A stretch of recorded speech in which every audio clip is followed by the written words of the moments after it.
Gugus Tugas Pencegahan dan Penanggulangan COVID-19 Sumsel pada keterangan di hari Kamis 2 Juli 2020 yang disampaikan juru bicara penanggulangan Corona Sumsel, Yusri menyatakan terdapat 42 tambahan terkonfirmasi positif sehingga menjadi 2.120 kasus. Pertama yaitu ODP, jumlah total pada hari ini sampai hari ini sebanyak 8.700 orang dan telah selesai dilakukan pemantauan sebanyak 6.987 orang dan masih dalam proses pemantauan sebanyak 1.713 orang.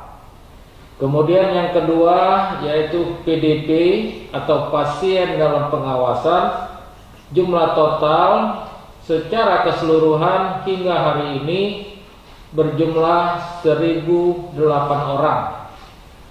Kemudian total sembuh untuk COVID di Provinsi Sumatera Selatan berjumlah 1.088 orang. Dan meninggal pada hari ini sebanyak 4 orang yang berasal dari Palembang. Kemudian jumlah total yang meninggal sampai hari ini sebanyak 101 orang. Tim Liputan Sriwijaya TV.